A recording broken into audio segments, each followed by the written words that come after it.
on click me here. 2019 के world cup का वो सेमीफाइनल हो, चाहे वो हो वर्ल्ड टेस्ट चैंपियनशिप, दोनों ही आईसीसी इवेंट्स न्यूजीलैंड ने भारत से जरूर छीने थे, लेकिन उसके बाद 2023 के वर्ल्ड कप में हमने न्यूजीलैंड को सेमीफाइनल में हराकर फाइनल में एंट्री की थी, जहां पर विराट कोहली का शतक आया था और भारत वो मुकाबला जीता था। लेकिन अगर मैं बात करूं यहां पर चैंपियंस ट्रॉफी की, चैंपियंस ट्रॉफी का ये फाइनल उसी प्रेडिक्शन के आधार पर चल रहा है जो कि बड़े बड़े एक्सपर्ट्स की प्रेडिक्शन थी या फिर किसी भी क्रिकेट लवर की। जी हां, दो बड़ी टीमें इंडिया और न्यूजीलैंड जो कि लग रहा था कि इस फाइनल में जाएंगी, वही दो टीमें अब चैंपियंस ट्रॉफी के फाइनल में हैं और रविवार को होने वाले इस फाइनल में देखने को मिलेंगे हमें बहुत सारे करिश्मे और बहुत सारा जुनून। अगर मैं बात करूं यहां पर खिलाड़ियों की, तो विराट कोहली, रोहित शर्मा, केएल राहुल, शुभमन गिल, हमारा जो टॉप ऑर्डर है और उसके बाद जो मिडिल ऑर्डर है जहां पर हम श्रेयस अय्यर को भी काउंट करते हैं, उसमें दो बल्लेबाजों का एवरेज है 70 का। जी हां, शुभमन गिल और श्रेयस अय्यर का एवरेज 70 का है। और अगर मैं बात करूं यहां पर विराट कोहली और केएल राहुल की, उनका 50 प्लस का एवरेज है। रोहित शर्मा का 36 का एवरेज है। और अगर बात करें यहां पर बल्लेबाजी की, तो बल्लेबाजी हम चाहते हैं कि इसके बाद किसी की ना आए और अगर इंडिया चेस करती है तो इस बल्लेबाजी क्रम तक ही इंडिया इस मुकाबले को जीत जाए। और अगर भारत पहले बल्लेबाजी करता है तो जरूर भारत को यहां पर 250 के ऊपर का स्कोर बनाना होगा ताकि हमारी बॉलिंग लाइनअप को यहां पर मदद मिले, जहां पर स्विंग थोड़ा कम होता है लेकिन 4 दिन से पिच रेस्ट कर रही है। इसका मतलब ये होता है कि स्पिन जरूर होगा गेंद जैसे पहले हो रहा था। वरुण चक्रवर्ती ने पंचा खोला था न्यूजीलैंड के अगेंस्ट, वो उनका बहुत ही करिश्माई गेंदबाजी थी जो कि न्यूजीलैंड पढ़ नहीं पाया था। लेकिन अब क्रूशियल होगा अगर वरुण चक्रवर्ती को पढ़ लेते हैं यहाँ पर केन विलियमसन और रचिन रविंद्रा, मिचेल सेंटनर और माइकल ब्रेसवेल, ये 3 ऐसे प्लेयर्स हैं जो कि इस यहां पर मुकाबले में न्यूजीलैंड के लिए और भारत के नजरिए से देखें तो अगेंस्ट इंडिया यहां पर की पॉइंट्स होंगे कि देखना होगा ये प्लेयर कैसा परफॉर्म करते हैं। अगर बात करें यहां पर माइकल ब्रेसवेल की, तो ब्रेसवेल ऑफ ब्रेक डालते हैं, बल्लेबाजी में भारत के खिलाफ 200 प्लस के रन है। लेकिन अगर बात करें यहां पर मिचेल सेंटनर की उतने खास विकेट नहीं है, लेकिन विराट कोहली और मिचेल सेंटनर का जो मैचअप है वो देखने लायक होगा, चाहे वो मैचअप मिचेल सेंटनर का विराट कोहली के अगेंस्ट हो या फिर हो शुभमन गिल के अगेंस्ट। श्रेयस अय्यर स्पिन को बहुत अच्छा खेलते हैं and I think in Asia currently if there is any batter who is playing best spin that is only Shreyas Iyer. जी हाँ, विराट कोहली स्पिन के अगेंस्ट बहुत तगड़ा खेल रहे हैं इस चैंपियंस ट्रॉफी में, लेकिन अगर श्रेयस अय्यर की बात करूं तो एक्सेप्शनल है। He is hitting sixes to spinners. और अगर बात करें यहाँ पर इस चैंपियंस ट्रॉफी में अगर आपने किसी भी बल्लेबाज को ऐसा देखा हो तो नहीं देखा होगा, क्योंकि अगर बात करें यहाँ पर ऊपरी क्रम की तो जल्दी अगर आउट हो जाते हैं यहाँ पर शुभमन गिल तो पूरा का पूरा दारोमदार यहाँ पर विराट कोहली और रोहित शर्मा की जोड़ी पर आ जाता है। बहुत टाइम से 100 प्लस का स्कोर नहीं किया है दोनों ने कंबाइंड, अगर बात करें पार्टनरशिप की तो। लेकिन अगर बात करें श्रेयस अय्यर और विराट कोहली की जोड़ी की, 8 बार 100 प्लस की पार्टनरशिप पिछले कुछ सालों में। और अगर बात करें यहाँ पर इस जोड़ी की तो they are gonna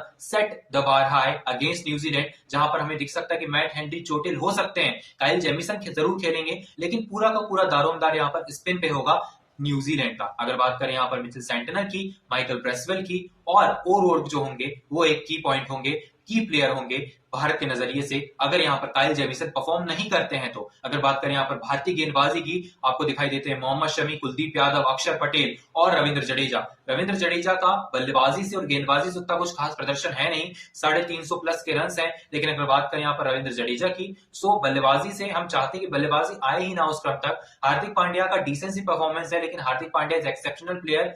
around the globe अगर आप देखेंगे तो फिलहाल हार्दिक पांड्या से बेटर ऑलराउंडर वर्ल्ड में नहीं है, because if you will see the matchups of other teams, वहां पर आपको मिडिल ऑर्डर थोड़ा सा कमजोर दिखाई देता है और वहीं पर आते हैं हार्दिक पांड्या जैसे बल्लेबाज जो कि केएल राहुल के बाद अगर बल्लेबाजी करने आएंगे और अगर इंडिया चेस कर रही है या फिर इंडिया यहां पर डिफेंड भी कर रही है तो गेंदबाजी से भी साथ देंगे, बल्लेबाजी से भी वहां पर साथ देंगे। पावर प्ले की अगर मैं बात करूं तो पहले पावर प्ले में हार्दिक पांड्या स्पेशल हो जाते हैं, क्योंकि अगर हार्दिक पांड्या वहां रहते हैं और मोहम्मद शमी की गेंद समझिए स्विंग नहीं हो रही है, अगर मोहम्मद शमी की गेंद फंस नहीं रही है तो Hardik Pandya will be the crucial one for New Zealand की ऊपरी क्रम के लिए। टॉम लेथम हो यहाँ पर, अगर बात करें रचिन रविंद्रा की, टॉम लेथम वैसे तो इंडिया के खिलाफ अच्छा प्रदर्शन कर सकते हैं इस मुकाबले में, लेकिन जो 2 यहाँ पर की प्लेयर्स होंगे वो होंगे यहाँ पर डैरेन मिचेल और केन विलियमसन। जी हाँ, प्रिडिक्शंस के हिसाब से डेरिल मिचेल और केन विलियमसन अच्छा परफॉर्म कर सकते हैं, बट डेरिल मिचेल की अगर बात करूं, if he scores 100 then 300 plus का स्कोर कर सकता है यहाँ पर न्यूजीलैंड। हालांकि इस ग्राउंड पर 280 का एवरेज स्कोर है, बट सचिन रविंद्र और डेरिल मिचेल दोनों को परफॉर्म करना होगा अगर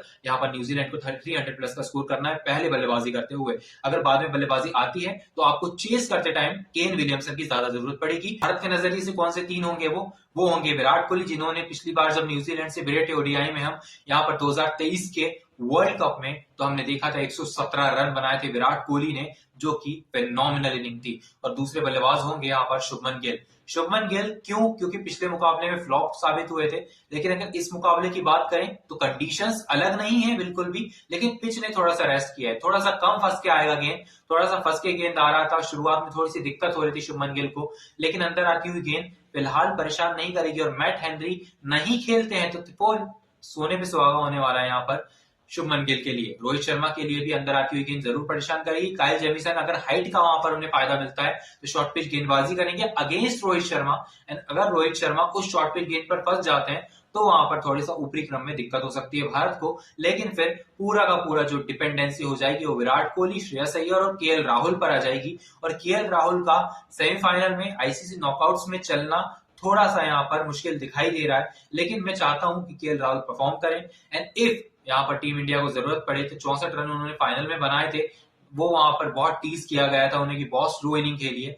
लेकिन अगर भारत पहले बल्लेबाजी करता है तो यहाँ पर केएल राहुल को एक स्टेबल इनिंग की जरूरत पड़ेगी। लेकिन अगर बात करें वहां पर हार्दिक पांड्या की, तो ऋषभ पंत नहीं खेल रहे हैं, तो यहाँ पर अटैक करने के लिए केएल राहुल के साथ यहाँ पर हार्दिक पांड्या जरूर है। पिछले मुकाबले में उन्होंने दिखाया, KL Rahul was playing phenomenal in last match. अगर मैं बात करूं केएल राहुल की, उसके बाद अक्षर पटेल हमारे पास है। अक्षर पटेल अगर ऊपर आते हैं तो यहाँ पर हमारे पास ज्यादा लेफ्टीज नहीं है, तो यहाँ पर अगर ऑफ ब्रेक बॉलर की बात करें माइकल ब्रेसवेल की ज्यादा मदद नहीं मिलेगी। लेकिन वही है कि जो ऐसे की प्लेयर्स होते हैं माइकल ब्रेसवेल और मिचेल सैंटनर के, वो विराट कोहली के अगेंस्ट स्पेशल हो जाते हैं, जो कि हम नहीं चाहते हैं फिलहाल इस फिनाले में।